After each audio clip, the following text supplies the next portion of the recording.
Hey Tribes, Eduardo here. Let's go talk Cowboys. If you think the Cowboys just missed out on a star pass rusher, you're not seeing the full picture. You're seeing a front office that blinked at the line between aggression and discipline. And I've got a real problem with how this played out. I'm Carlos Eduardo, and today we're having a real talk about what Jerry just told us without actually saying it.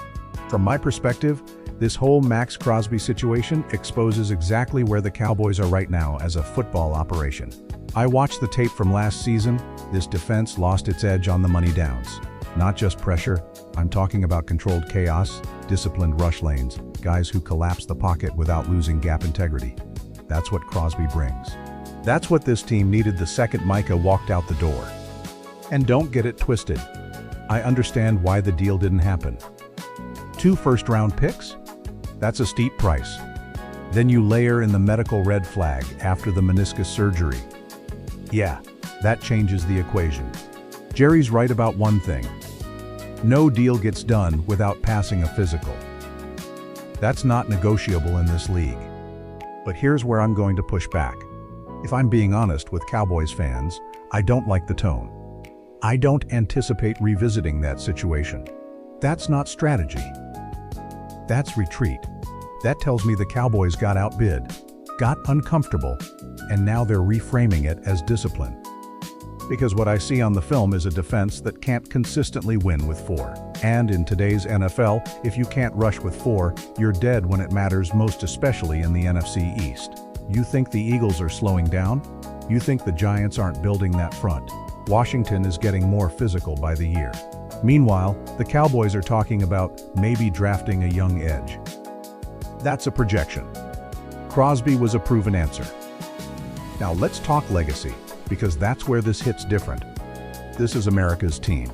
This is the franchise of Landry, of Staubach, of that 90s dynasty that didn't hesitate when a championship window opened. Jerry World isn't supposed to be a place where we play it safe.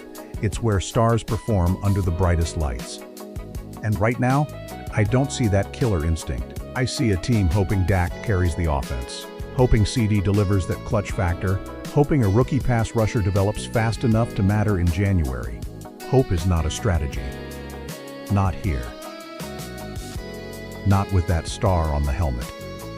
Look, I'm not ignoring the medical risk. If Crosby's knee is degenerative, that's a real concern. But championships are built on calculated risks, not comfortable decisions. Baltimore was willing to take that swing before the doctors stepped in. Dallas? They're already closing the door. That's the difference. So now the question becomes, what's the plan?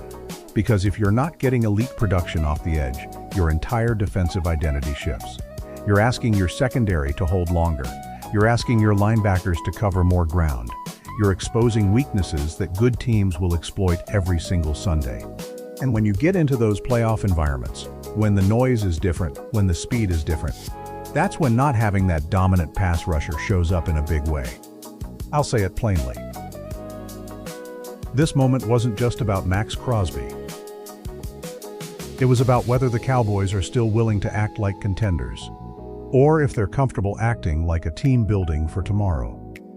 Because the fans don't want tomorrow. This franchise doesn't celebrate patience.